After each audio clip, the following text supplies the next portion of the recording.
can't feel glad. Me stand up at the roadside from 6 to 8. And every day me reach a feed me school yet. From the empty taxi come and say they full up. And me fi go in a trunk, go full up. It make me feel mad. Me can't feel glad. Schoolers in Jamaica a suffer for true. We want somebody tell we what fi do. What about you? But me nah go in a trunk, me no dirty bungle. Them a go on like we live in a jungle. They no business but we clothes are the smell of liquor nose. As cool as we a suffer for true. Uncle God know what we a go do. When holiday come we say, thank you Lord for we know we can stay our yard. At that time, taxi men know we worth. For without we money, them pocket catch dirt. It make me feel glad. Glad, not mad.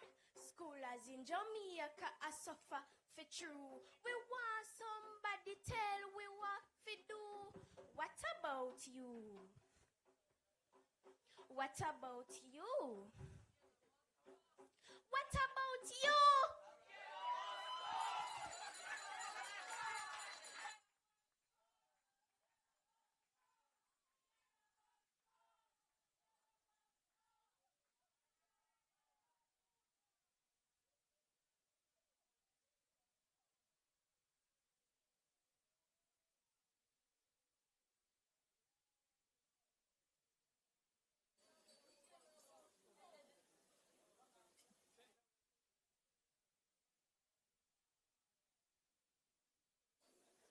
Well, ladies and gentlemen, I gather that that piece was written before the yellow bus come, right? So I'm sure that they will tweak it a bit to say that the yellow bus come. Right, good. Minister Vaz heard their cry before he even heard that poem, right? Good. So clap for the yellow bus. No more taxi back. Right. So at this time, ladies and gentlemen, this gentleman needs little to no introduction. True?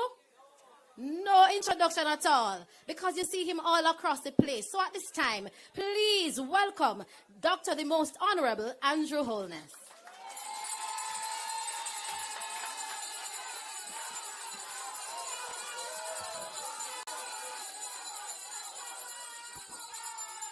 Thank you very much, Dane, for your mastery of the ceremonies. We are gathered here to celebrate, to mark a major achievement. This is a civic function. This is a function for the entire Jamaica, and particularly for the people of Portland, because I preside over a government as Prime Minister, but I administer the government on behalf of all the people of Jamaica. Whether you voted for me or not, whether you're a part of my political organization or not, every Jamaican is served by the government I administer, served fairly, equally, and we are broadcasting today for those Jamaicans who may not be under this tent, but who are equally interested in the infrastructure development of their country. This is for them as well, including those who may not want this government to do it, may want another government to do it, but that's fine. We are the ones doing it now, but it's still for your benefit. So I acknowledge all Jamaicans who are in this room, in this tent, under this tent with us. I like to say my government is a big tent. It finds space for everyone. Everyone is accommodated. Everyone is embraced. Everyone can feel that they have a place and a space. But I also want to acknowledge those persons who are watching us via the internet, being live streamed. So I make a special point of bigging up the people on TikTok, on Instagram, on Facebook, where we are streaming live, and in particular, the people on YouTube.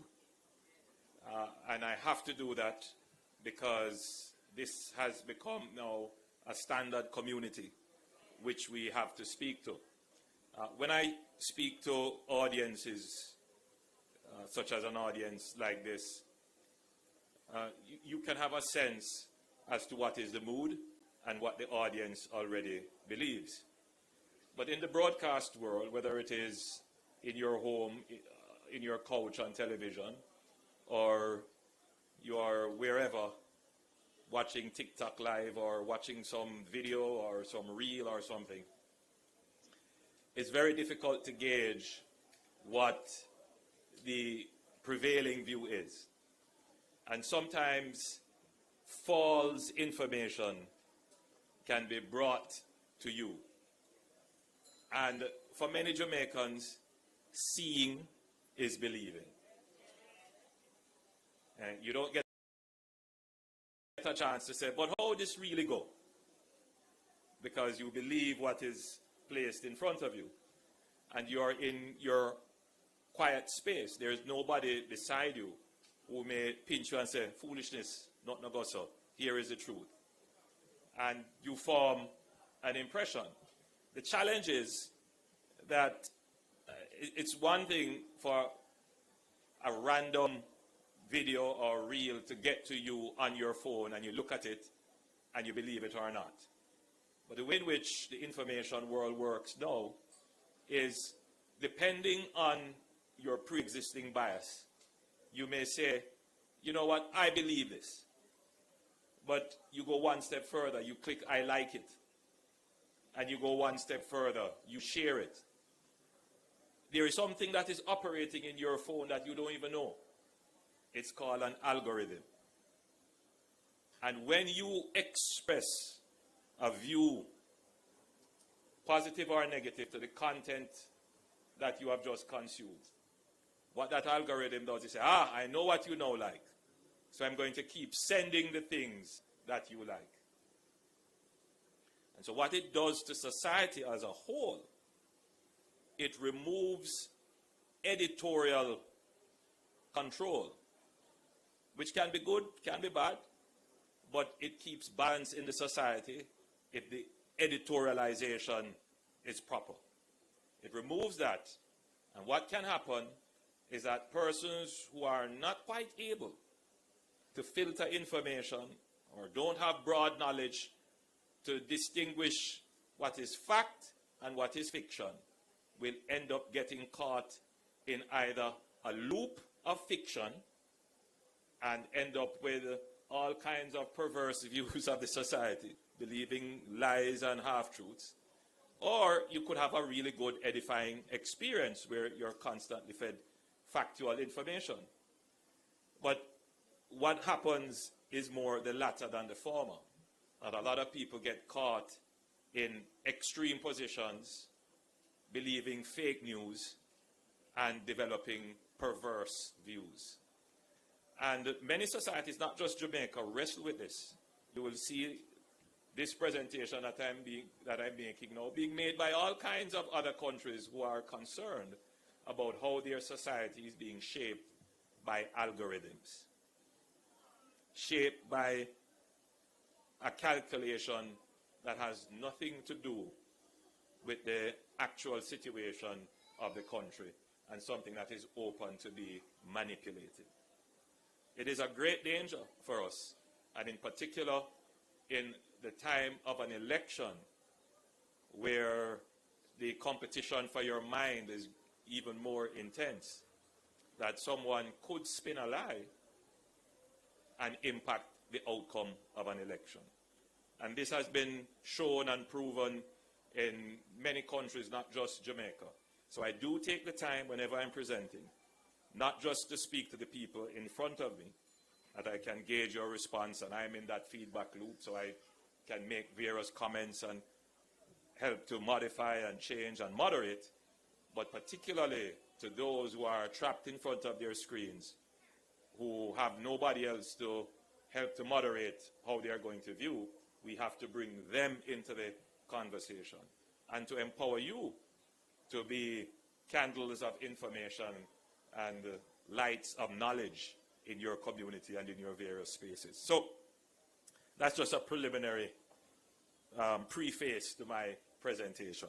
So having said that, I know that the Honorable Robert Nestor Morgan, the Honorable Darrell Vaz, and Mrs. Vaz, they are under instructions that whatever they say to the public must be factual. They are under instructions that whatever they say to the public must be positive. You will not hear from the platform of the government anything that is negative, anything that is fake, anything that is not of the highest integrity of information. So we have committed to being the voice of positivity. We have committed to be constructive in whatever we say. We are not going to rely on negativity, of tearing down people and focusing on the gutter. We are going to raise your heads, raise your minds, and we are looking upward.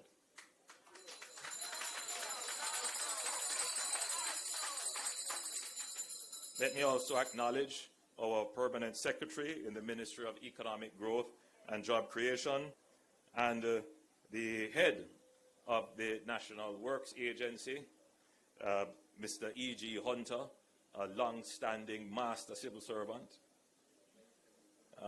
He knows what I mean when I say that.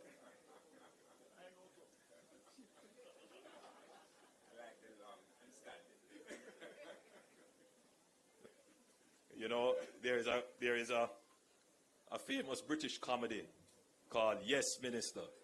I don't know if any of you ever watched that. But somehow, you know, E.G. reminds me of the main character in that.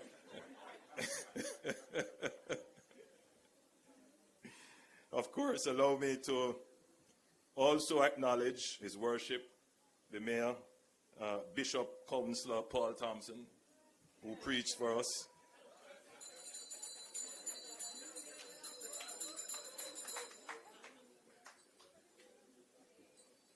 Certainly he will not overtake you, overseer, but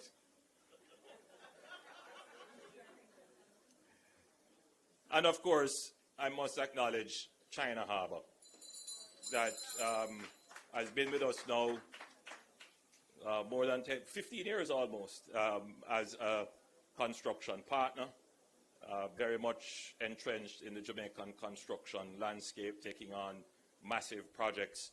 And since I'm on the subject of massive construction projects, it is important that Jamaica develops its own capabilities in this regard, and China Harbor is very much aware of this, and increasingly they are using training and facilitating the development of local talent.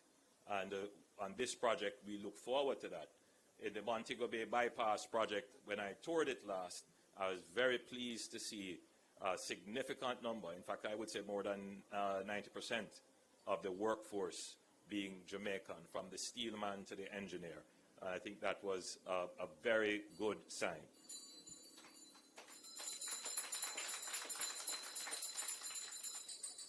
So allow me also to acknowledge other stakeholders from the community, our police, members of the church, and other members of civil society who are here. Now, today marks the breaking of barriers that have long held back the full economic potential of this beautiful parish and people. And it represents the dawning of a new era of mobility, opportunity, and resilience for Portland. From the early days of our administration, we made a clear commitment to modernize Jamaica's infrastructure and ensure that no parish, No town, no community is left behind. The Port Antonio Bypass Project is the latest expression of that commitment. It represents an investment in Portland's growth, in tourism potential, in its ability to attract capital, create jobs, and build wealth for its citizens. Pay attention to those words. There are some people who love the poor and want to keep them poor. We love the poor too, but we hate poverty, and we want the poor to become wealthy. We are not ashamed of wealth and prosperity. We believe every Jamaican can achieve wealth and prosperity. And we are not ashamed of that. And that's why we do everything in our power to cut all the dimensions of poverty. And I know when you hear the word wealth, you immediately think money. Money is one dimension of wealth. Health is a dimension of wealth. You could have all the money in the world. You will spend it when you find out you're not healthy. You'll give it away to get your health. So when we say we want our Jamaicans to be wealthy, what we are really saying is we want them to be healthy. Yes, that's just one dimension of wealth. Mobility is another dimension of wealth. You know how many Jamaicans live in Portland and never visit Hanover? Never going to Kingston. One thing them say, boy, the road too bad. And then they will say, boy, me can't manage the crime. But can you imagine how much wider and better your life would be if you were able to move about, to travel? Travel to go to work, you get better work opportunities. And therefore, the building of the roads and the bypasses, that helps to create another dimension of wealth in Jamaicans' life.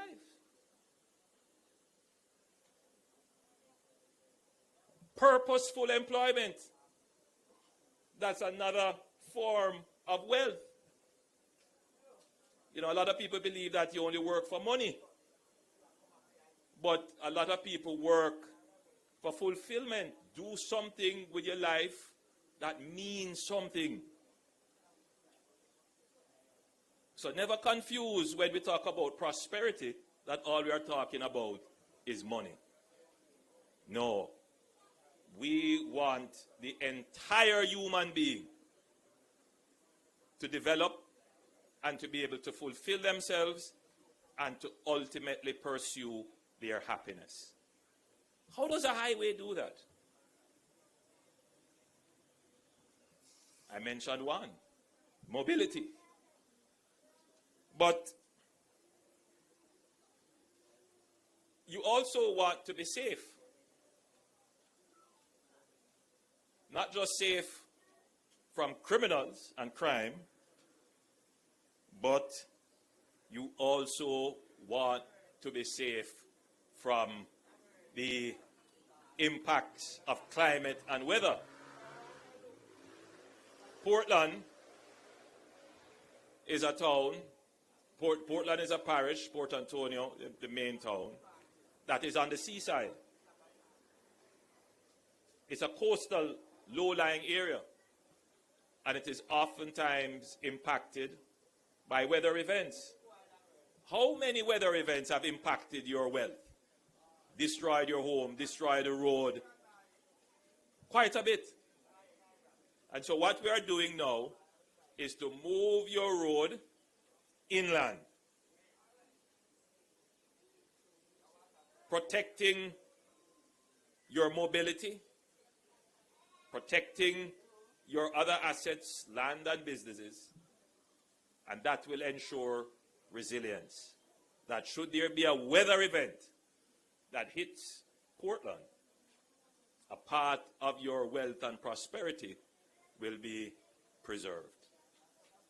Yes. So this project is not just about Portland, it's not just about infrastructure. This bypass is a strategic initiative with national importance. For decades, Port Antonio has been one of Jamaica's hidden gems, blessed with natural beauty and rich cultural heritage, but held back by limited access and inadequate infrastructure. The current route through the town center, while scenic, adds to the traffic congestion in the town. As I said, it is vulnerable to flooding and coastal erosion, and it cannot accommodate the scale of development we envision for this area. The Port Antonio bypass will solve this.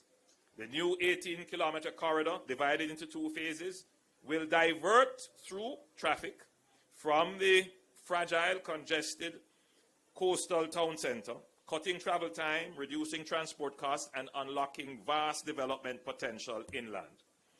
In so doing, it will unlock new commercial zones, stimulate land development, and create room for expansion.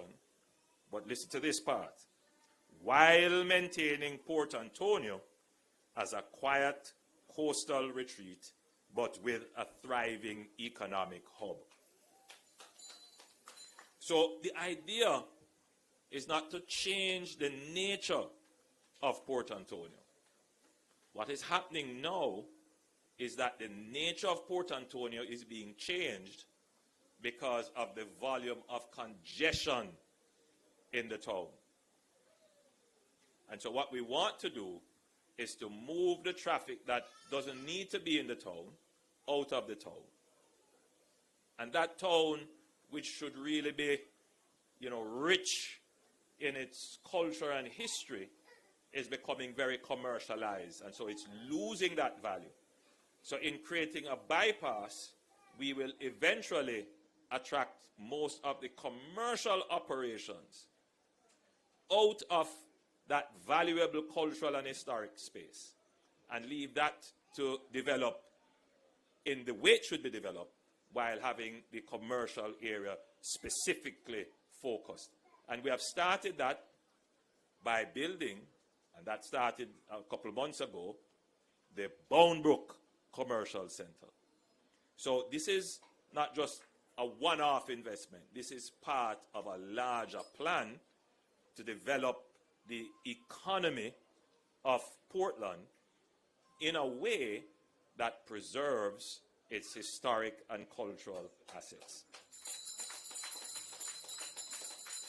So this is a targeted people-centered development that will expand opportunities for local farmers, craft vendors, tour operators, and small businesses. This is development that will connect the coast to the countryside, the farms to resorts, and the world to Portland.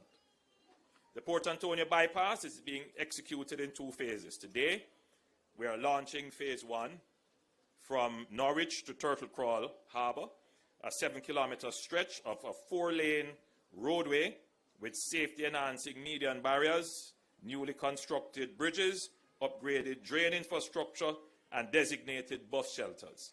We are reshaping the infrastructure landscape to meet the future. The government of Jamaica has committed approximately US $81 million for the construction of this project and another $521 million for land acquisition, with over 200 parcels to be acquired in phase 1 alone. The National Land Agency has already begun the acquisition process, ensuring that every affected landowner is treated with fairness and dignity under the provisions of the Land Acquisition Act.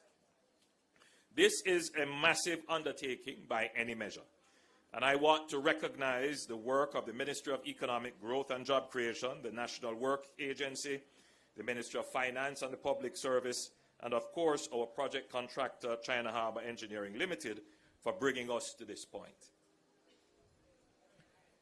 Now, let us also understand that this project is not occurring in isolation. The Port Antonio Bypass is a continuation of the transformative Southern Coastal Highway Improvement Project, which spans from Harborview in Kingston all the way to St. Thomas and now into Portland. The Southern Coastal Highway Improvement Project is not only the largest infrastructure investment in Jamaica's history, it is the most ambitious reshaping of Jamaica's spatial economy since independence.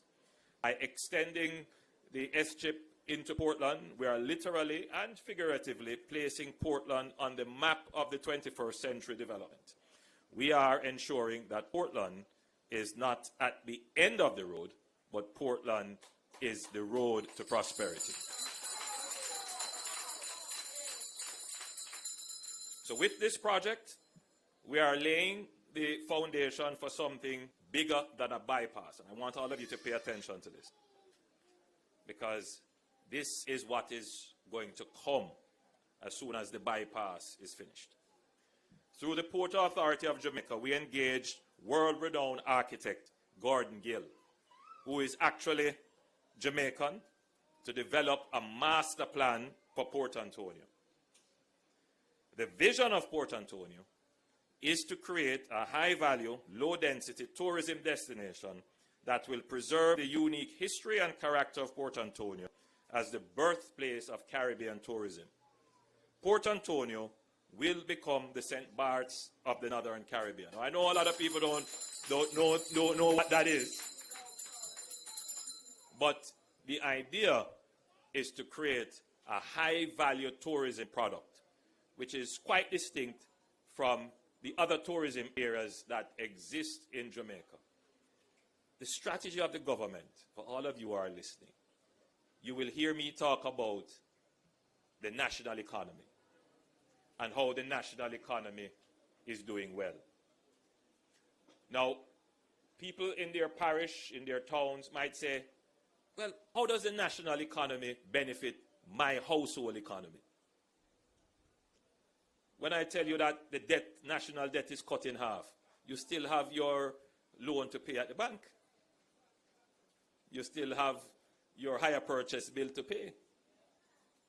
When I tell you that unemployment is cut in half, well, more than that, unemployment moved from 13.8% down to 3.5%. You might still see some unemployed youngsters in your community. When I tell you that, you know, we have run the country so well that we have not asked you for any new taxes, and you're saying, but I'm still paying tax. So you might not reconcile what has happened in the economy, which is what is allowing me to stand here today to announce an $80 million project for this area, because that couldn't happen before. That's why it never happened before, because previous governments didn't run the economy well. They never had the money to do it. We ran the economy well, so we are using the dividends. So a part of our strategy is to create a local economy where your household is more tied into that local economy. And what is that local economy? That local economy would be the industries that are located close to you. Right now, most of you, some of you have to go to town to work. If you want health care, you have to go to town. If you want some government service, you have to go to town. So what we want to do is to create a local economy that employs you where you live, provides the services where you live, more of your taxes get spent because it's generated there, and you are vested in it. So you don't have to wait on, let's say, the national budget to deal with some of your local water. Your economy generates the revenues. And that's the strategy. So we are doing that in St. Thomas. We have built a nucleus, meaning a core area in which commerce can take place. And then from that, there are some other concentric areas that will connect to that. And so St. Thomas is going to have literally its own economy. It will have an industry in mining, it will have its urban center, and we are developing its tourism potential, and all of that will be underpinned by greater agriculture and fishing. For Portland, you are going to have similar high-value tourism product with a strong commercial urban center, agriculture and fishing, right? You will also have what I like to call cultural and history tourism as a value here as well. So you're going to have another strong economy. We're going to do the same thing for St. Mary. Ocho Rios already has an economy, and you can see Ocho Rios just rapidly expanding the number of houses because they have an economy there. Trelawney, we're going to focus there as well. We have 50 acres of land that we're going to be building a new town center there, helping the old town to be able to regulate itself, take the congestion out of the old town, so that that can realize its true potential as well. St. James has a booming economy. And then we're going to go into Hanover, which we have started to map that out. We're going to put in a bypass and realign some roads there. We're going to do the same thing for Westmoreland. Every parish will have its local economy. So I want the people of Portland to understand what that local economy is going to look like. So the vision for Port Antonio is to create a high-value, low-density tourism destination, as I had said before, and to make this place the leading destination in the Caribbean. The key components of this master plan include a cruise ship terminal along the eastern belt of the East Harbor,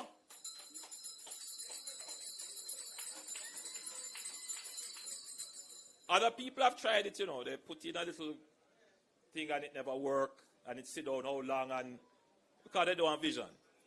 They don't have vision. They just put a little thing there and believe that's how development come. They put a little marina and 1 and 2 boats come there, but to do this thing you have to think big, you have to be able to invest, and you have to be able to attract people to come in.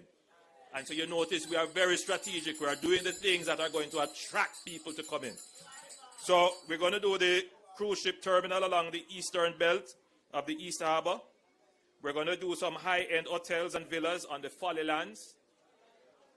Enhancement of the lands currently used as a cricket field. We're going to create a multi-purpose sport and entertainment amphitheater there. So you can play cricket and football and you have entertainment. It's going to be a really wonderful place for the community. A new pedestrian promenade along the shoreline that connects the east and west harbors, so you'll be able to walk along the coast, the seafront, and ride along if you choose, and sit along. And I know some people do some fishing there sometimes, and cast your fishing line if you want. It will be a lovely place for pedestrian movement to properly enjoy your town. The development of the Port Antonio Marina. So we're going to further develop the Port Antonio Marina. There will be a new public park along the waterfront, similar to the Harmony Beach Park in Montego Bay.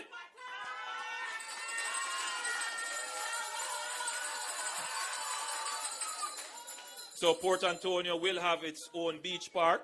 Lovely. It will be lovely. By the way, the design work has already begun. We have already started the design work on these things. We will redevelop the Musgrave Market into the crown jewel in the Port Antonio waterfront experience. We're going to change what you consider a market into what a real market should be. Clean, spacious, orderly, where everybody can come, shop, eat, dine, you know, make it into an experience. And then, of course, which we have already started, the Boundbrook Urban Center, which will be similar to the Morant Bay Urban Center.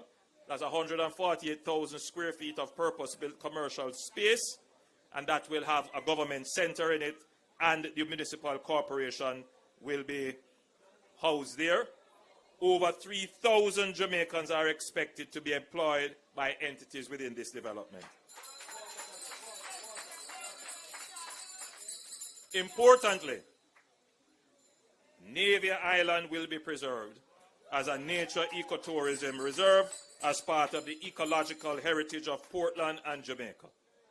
So I want you to imagine a Port Antonio that is welcoming boutique cruise ships without traffic congestion, a Boston Bay that draws in global food connoisseurs and local entrepreneurs alike, a parish where ecolodges, meaning community tourism and adventure tourism, flourishes alongside local farming and craft.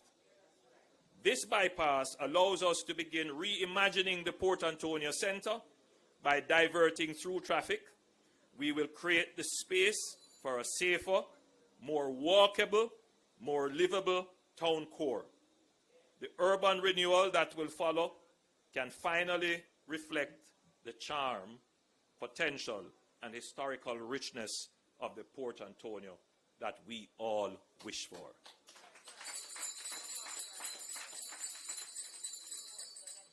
Now, somebody might be in the audience saying, "Why, Prime Minister, this all so nice. Go and take only for years. But me not have no water."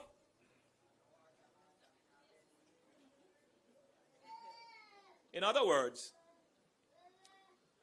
the high-level vision that sounds so good is always tempered by the immediate need. What is it that we need now? And there are those who will say, "No bother with this, give me the water now." And governments face this challenge: how to invest. Because we're seeing a little shower now.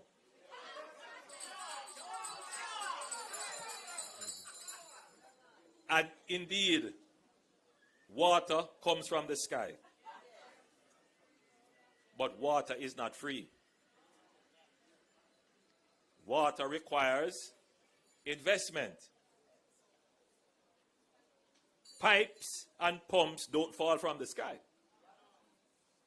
So you have to invest in it. So the question is, how do you structure your investment? You have to make investments that are going to deliver future revenues to support current consumption.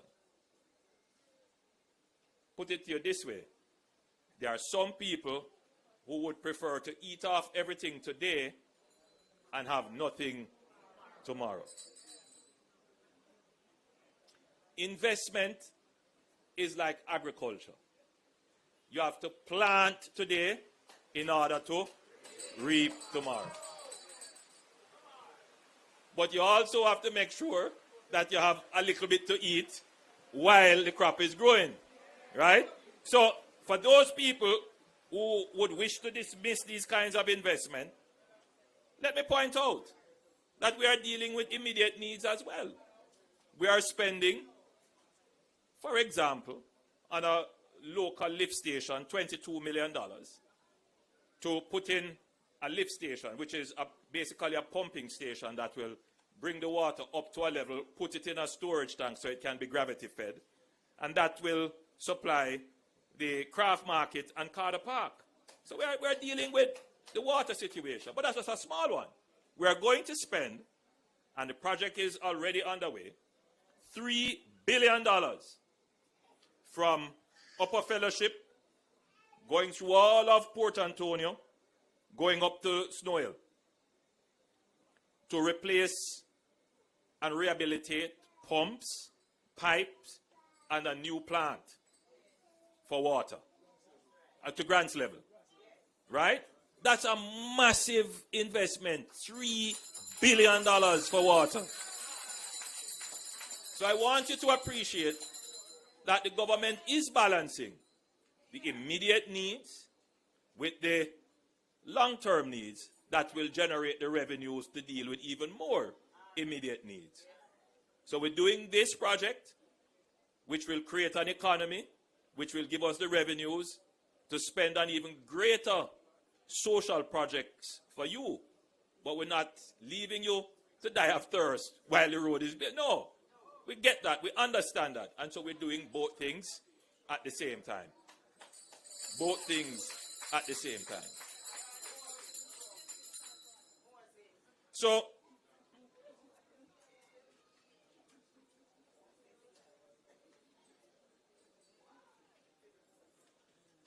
good roads and proper water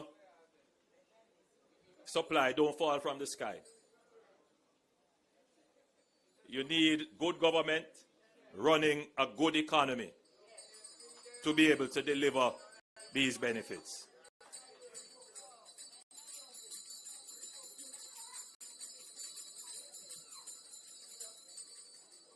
And I want to point out to you that in our sister country, Guyana, and I made this point earlier today, Guyana is doing similar developments to Jamaica.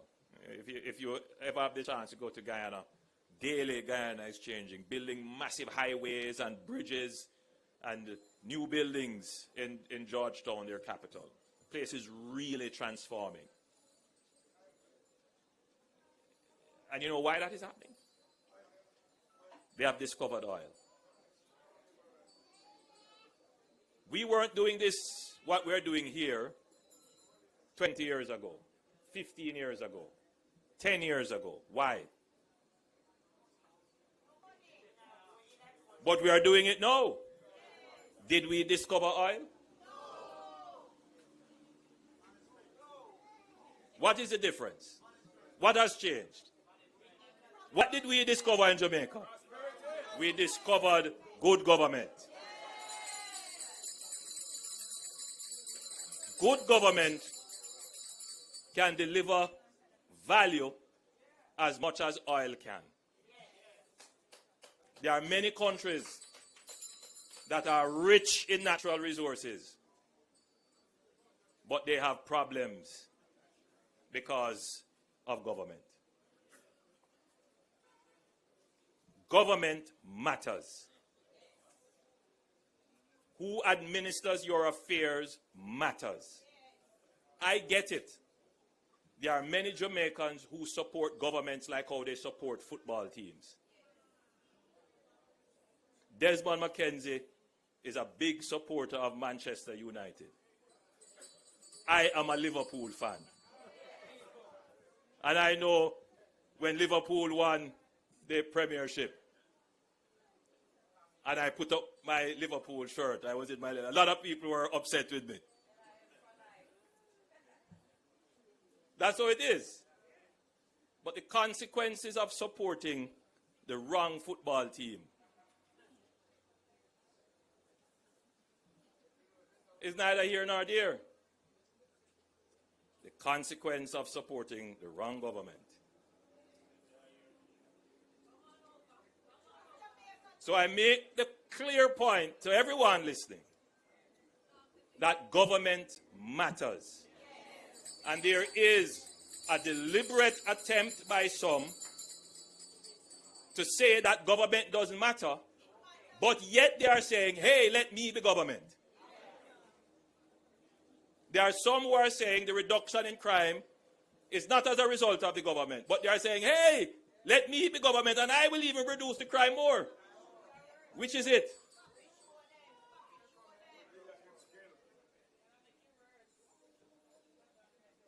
So I say to the Jamaicans who are watching, who are listening, I urge you to think about the choice that you have. Elections are not about football teams. Don't believe that all of this is going to continue when you change government. Don't believe that all of this continues, because somehow, a different government will do the same thing we are doing.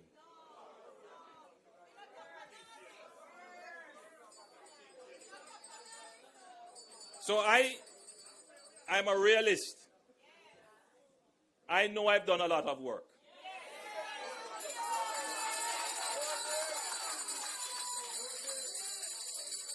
There is no one can say that I don't work hard. There are some people who will say they are working. But I am the real one who have done the work. And you can see the work almost every day.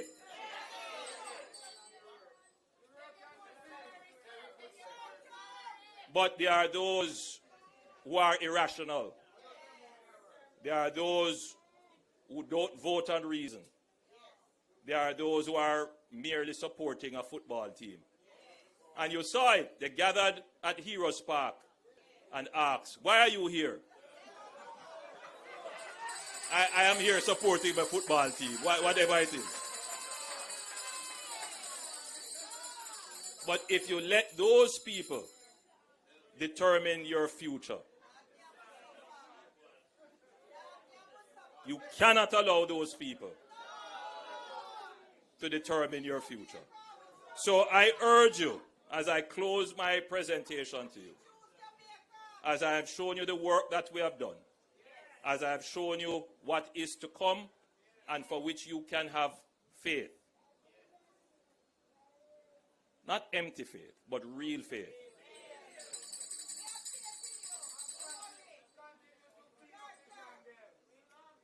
Yeah. Because you know what faith is. Right? So it is the substance of the things that you have hoped for. The substance. So when you see this highway, when you see all of what we have said, it gives you the substance. But we also give you the evidence of it. When we show you the Morant Bay Urban Center, when we show you the South Coast Highway Improvement Project, when we show you what we have done with the economy, you know you can have faith in this government. That when we tell you something, it's not an empty promise. We're not selling horses that can fly.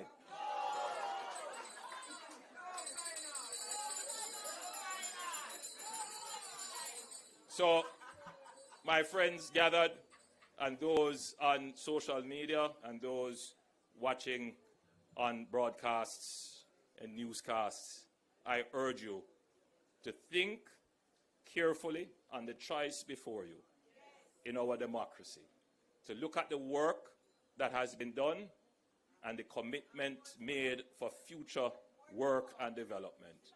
We believe that we are the best choice for the people of Jamaica. We have worked hard. We have done what you have required. I urge you, choose Jamaica.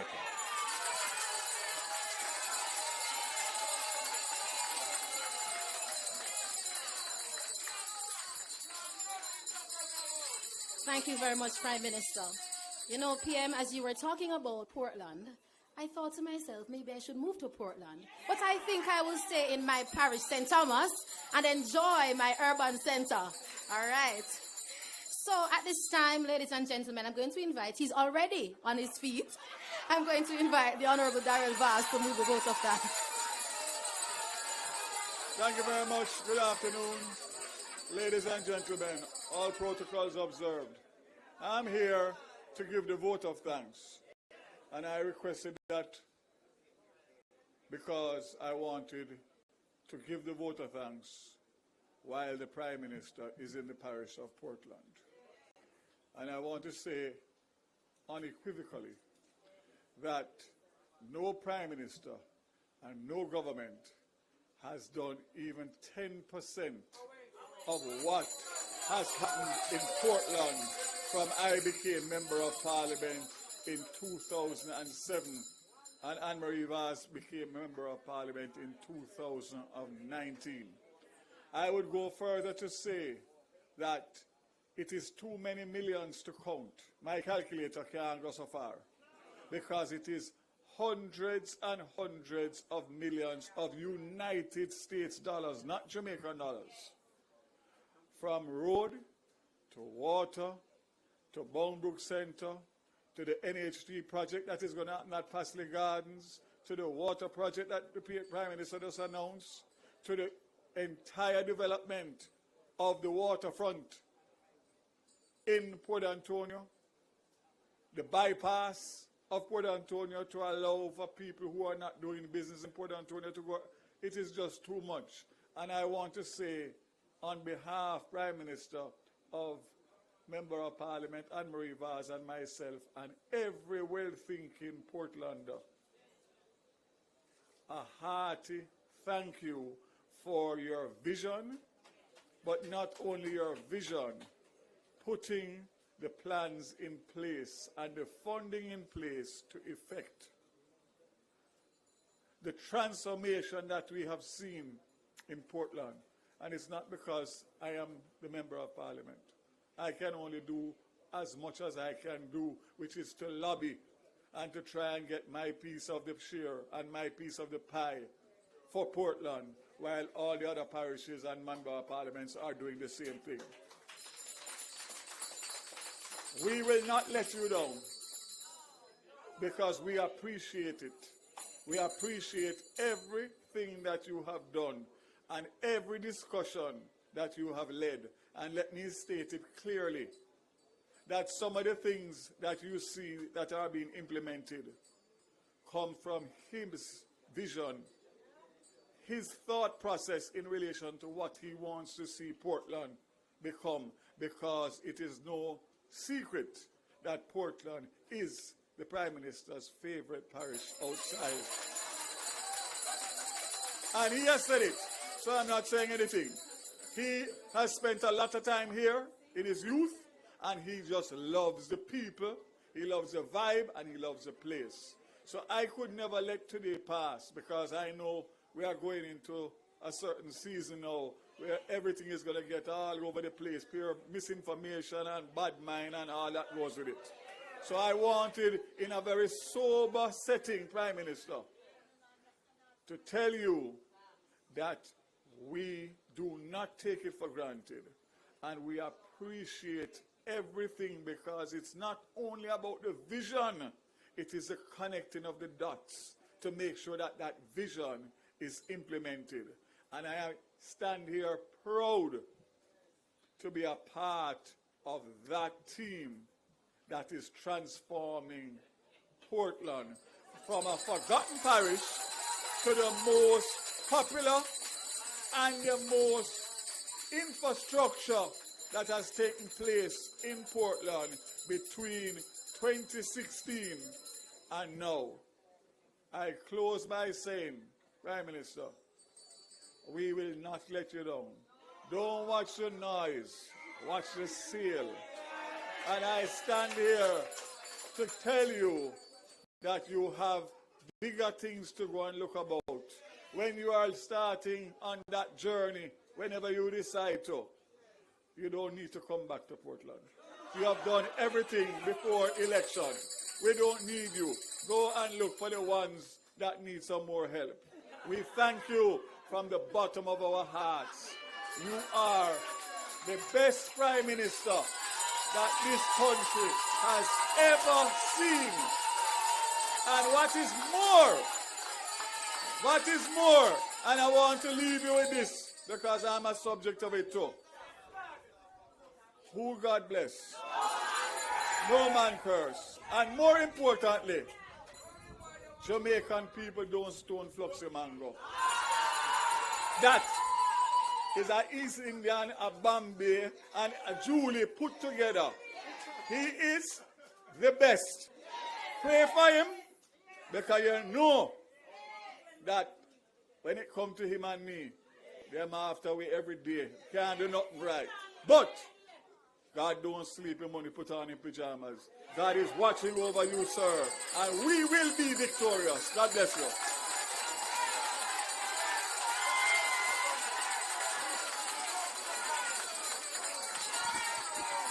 And let me say it, repeat it.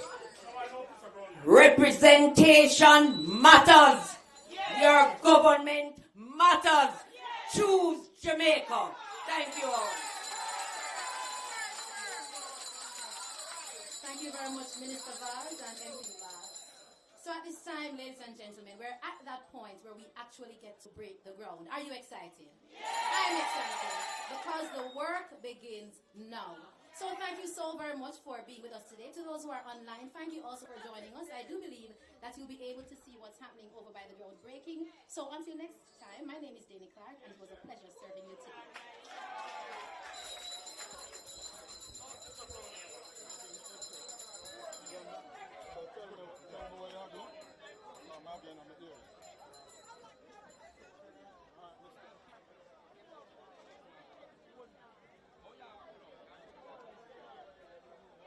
Come on, ready for come back. Sorry for today.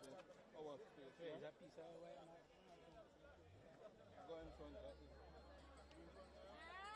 You go small. Oh, you move in front of that. You move in front of that. I can go beside you. Yo. Andrew? Yeah. Yeah, go over the today. No, don't go here. Don't come in front of me, my line. No, me know, me I said. Yeah, you can come to me.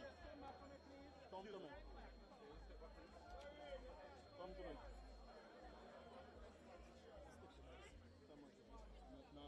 My life, yeah?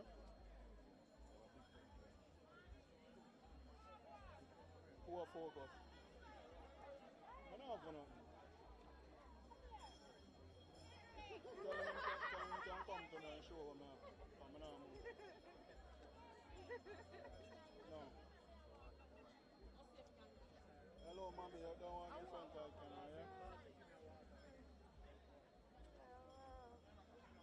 Oh, Jesus Christ, I haven't seen you in so long.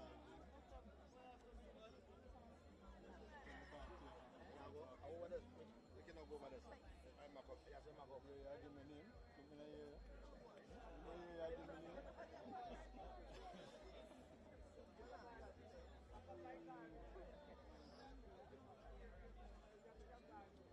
That's a new you. Congratulations. Hold on, man. Take him a drive for me. Take him a drive for me.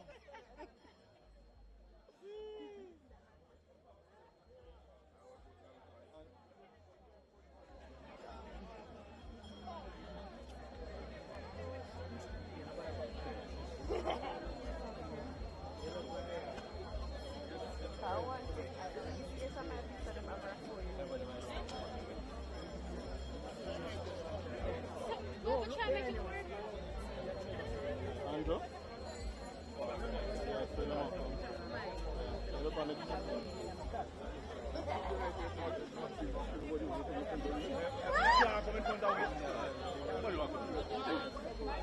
No, they're not going to do ground break. No. Well, I'm the man.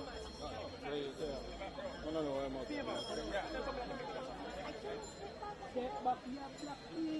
You've been here for the past.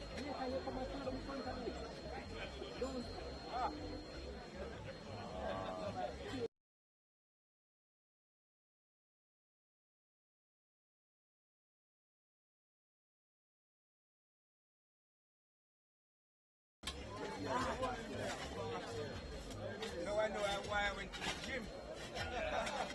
So why didn't you come over and work that day? No idea.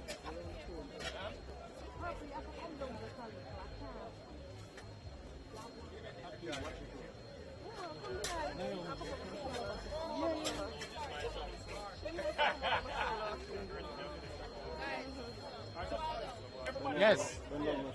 No, that's good. Yes, it's fine. Everybody look up. All right. Got to turn to the right. After 3. Everybody, no, come on, Mr. Come on. They know going to more, yeah. Yeah. Hold on, look more. 6 o'clock, yeah. And then 6:30, yeah. I made the biggest group. Good. All right. And then we're going to turn after 3. 1, 2, 3, turn. One more time. Yeah, don't come up here, go back down.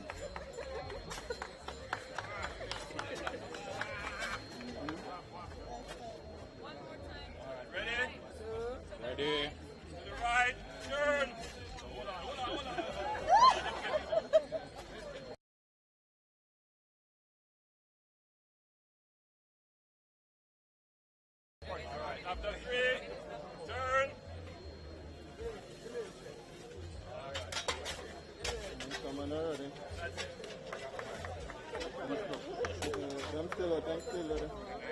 And you done? Come on, you're going to the page.